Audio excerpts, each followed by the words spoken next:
Rony Esteves e Rodrigo Reiter, da DIC de Blumenau, deram detalhes sobre a investigação. 4 crianças que estavam internadas sobreviveram ao ataque. Na verdade, ele veio trazido pela Polícia Militar até a central de plantão policial, né? A gente tem uma equipe de plantão que fez esse primeiro atendimento. A gente está acompanhando de perto, né? A DIC está acompanhando, que é a matéria da nossa atribuição. Ele foi preso em flagrante.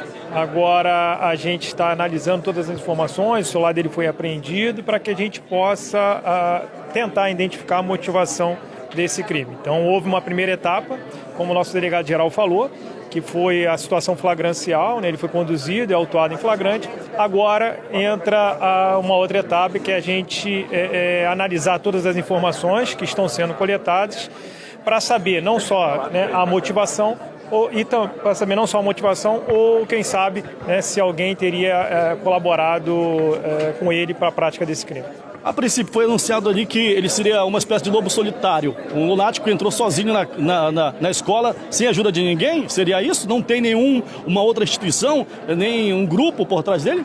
Então, justamente, existem algumas informações que foram coletadas, né? O aparelho celular dele foi apreendido, a gente já tem um órgão judicial para acessar esse aparelho. Então, essas informações, essas respostas, se existirem, partirão dessas análises. Então, no primeiro momento, foi uma atuação isolada, sozinho, né? Ele entrou no colégio, na escola, na creche e acabou tirando a vida daquelas crianças, né? Já foi analisado o material que foi usado? Foi o machadinho? Qual foi o utensílio utilizado para cometer o ato? O que nós temos é que realmente foi uma espécie de machado, né? E também um canivete, que ele teria feito uso em 2 crianças, e depois esse machadinho teria ficado fincado numa criança e ele fez uso de um canivete, uma espécie de canivete, e acabou ceifando a vida de mais 2 crianças, né? Então esse material foi recolhido pela Polícia Científica, será analisado, né? A Polícia Civil também trabalha com essa resposta da Polícia Científica com relação ao laudo para que a gente possa instruir a nossa investigação. O acusado explicou por que ele se entregou para a polícia? Olha, ele não falou, né? Ele foi ouvido na central de plantão policial. Nesse primeiro momento, né, a gente não descarta a possibilidade de intimá-lo, né, de levá-lo para a delegacia novamente para que ele possa esclarecer eventual questionamento que surgirá ao longo dessa investigação. Mas ele não teria dito o que teria motivado ele.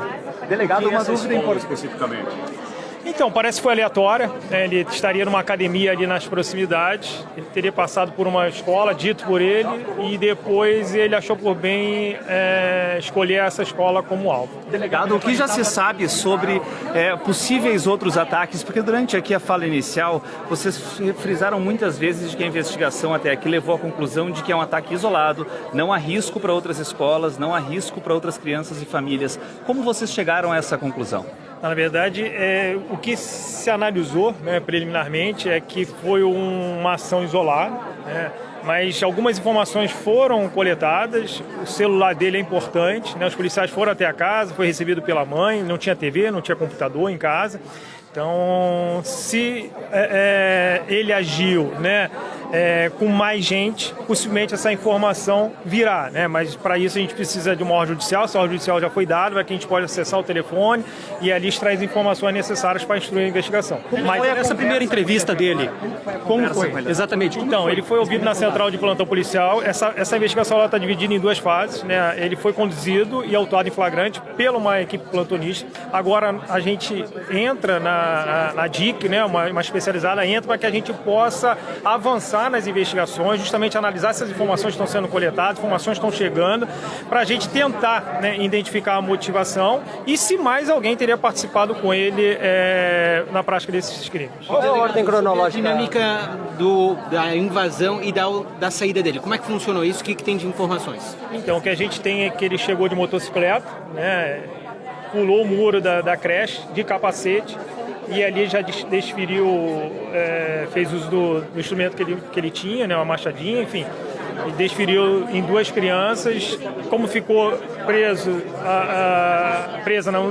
numa das crianças, ele acabou fazendo uso de uma espécie de canivete e acabou ferindo mais 2 crianças. Depois ele se desfez dessa espécie de canivete pulou o muro e foi embora. Aí, próximo à polícia militar, ele acabou, né, se entregando. Então, foi basicamente essa dinâmica. As testemunhas, as professoras que estavam lá, né, todas serão ouvidas para que confirmem realmente essa dinâmica dos fatos. Delegado, você falou da questão de ele estar numa academia ali próximo. Ele teve algum tipo de surto psicótico? Qual era a postura dele depois de todo acontecido? Se falou algo nisso, de que seria um surto que ele teve? Seria algo nesse sentido ou não? Não se percebeu isso nesses primeiros depoimentos? Ele não disse nada com relação a isso, né? Eu fiz uma videochamada com a mãe dele, ele mora com a mãe, e procurei entender um pouco, né, como é que era o autor. Ela disse que era uma pessoa tranquila, não era violenta, fazia uso de entorpecente, né, de cocaína, mas que era normal, né? Eu perguntei se era pai, tinha filho, ela disse que não. Perguntei também se ele gostava de criança, se ele gostaria de ser pai, e ela teria dito que pai não, mas que gostava de criança. Então agora a investigação ela vai ter que avançar, está muito recente, né? As informações precisam ser analisadas. Foi uma situação flagrancial, né, que de fato foi ele o autor da morte daquelas crianças, feriu outras 4. Então, para que a gente possa caminhar, a gente precisa dessas informações e analisar essas informações. Delegado Rony, o perfil principal desses autores de massacre pelo país, pelo mundo, tem sido adolescentes, muitas vezes até com algum vínculo histórico com a escola. Com a sua experiência, o que lhe chama a atenção, o fato de ser um adulto de 25 anos sem vínculo com o educandário? Isso, né, de fato, chama a nossa atenção. Geralmente a gente está acostumado a ver pessoas, né, da própria escola, enfim, cometendo esse tipo de ato, mas partiu de um adulto, em tese, uma pessoa que não tinha ligação nenhuma com a escola. Então a investigação ela visa também esclarecer esse tipo de questionamento. Está muito em cima, como eu disse, a gente precisa avançar muito ainda, até para, né, a gente traçar uma estratégia para o futuro, para que tragédias como essa não voltem a ocorrer no estado de Santa Catarina. O delegado Rony já mencionou, está sendo lavrado um auto de prisão em flagrante em desfavor desse agressor. Entretanto, informalmente, lá na delegacia, eu tive a oportunidade de conversar reservadamente com ele. Ele se mostrou uma pessoa muito fria, pouco arrependida. Eu até questionei se ele sabia a dimensão do crime que ele cometeu. Ele disse ter plena consciência do crime que ele cometeu, disse que estava um pouco arrependido. Também mencionou que o caso valeu a pena, por algum motivo que ele entenda ser justo e que motivou esse crime, ele acredita que valeu a pena. Então esse foi um contato prévio que eu tive com ele, reservadamente, mas ele mencionou isso de forma informal a mim e alguns policiais que estavam ali naquele momento. Aparentava estar lúcido, delegado, ou não? Sim, aparentemente sim. Tranquilo, então, disse que estava um pouco arrependido, mas tinha feito a coisa certa. Sim, ele estava tranquilo, calmo, se disse um pouco arrependido, sabia da dimensão do crime, mas, a meu ver, não se mostrou muito arrependido. Delegado Rodrigo, no primeiro contato com ele mostrou algum sinal de surto psicótico, de um comportamento, de alguma distorção, ou não? Ele estava de plena consciência do que havia feito? Não, aparentemente não. Desde o momento que eu tive contato com ele, obviamente ele já estava na delegacia, já tinha passado um certo tempo entre o crime, a abordagem e o encaminhamento à delegacia, mas lá no local não mostrou nenhum sinal assim de fora do controle. Ele mora nas proximidades. Como é que foi o trajeto dele de manhã ao sair de casa até chegar na creche? Segundo ele falou, ele saiu de casa, foi numa academia de musculação, praticou exercícios físicos. Depois de praticar esse exercício físico, ele se dirigiu até a creche, parou em frente, pulou o muro e realizou esse crime bárbaro aqui na nossa cidade. Ali nas mediações tem uma creche, outra creche. Essa creche que ele invadiu foi escolhida por ele? Segundo ele, sim. Ele monitorou essa creche por algum motivo que ele não quis mencionar. Então ele saiu de casa, foi para a academia e logo em seguida foi à creche para cometer esse crime. Qual tinha vinculação com a creche, com a Segundo, família? não conseguimos levantar ainda, é muito prematuro ainda, e ele mencionou que não tinha nenhuma vinculação com a creche. Só confirma que ele trabalhava como motoboy? A princípio, sim. A partir de agora, qual o caminho do inquérito? Já que o senhor vai conduzir o inquérito, já foi falado que vai ser um homicídio triplamente qualificado, quais são esses qualificadores? Como é que vai ser enquadrada essa situação, já que ele já vai para a audiência de custódia amanhã? Na verdade, a tipificação vai ser realizada agora no auto de prisão em flagrante, que é o outro delegado que está conduzindo esse auto de prisão em flagrante. O que nós vamos fazer?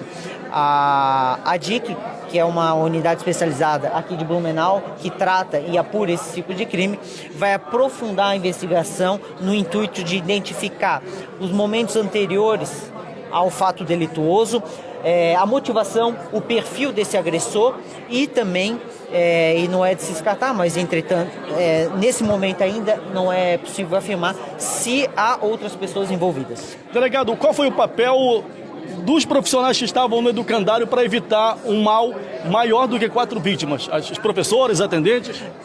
Eu não cheguei a ter o contato direto com essas pessoas, né, as professoras, as servidoras ali. Então eu não posso afirmar exatamente como é que foi. A gente está analisando ainda essas imagens, é muita informação chegando ao mesmo tempo. Então a gente vai, ao longo dos próximos dias, concatenar todas essas informações para a gente definir exatamente como foi a dinâmica do crime. Sobre a prisão dele, a prisão é provisória, por prazo estabelecido, ele vai para o presídio, para onde ele vai? Ele vai ser autuado em flagrante, está sendo autuado em flagrante. Possivelmente amanhã ele vai passar por uma audiência de custódia e lá o juiz vai decidir se ele permanece preventivamente, né, recolhido junto ao presídio regional de Blumenau ou ele é posto em liberdade.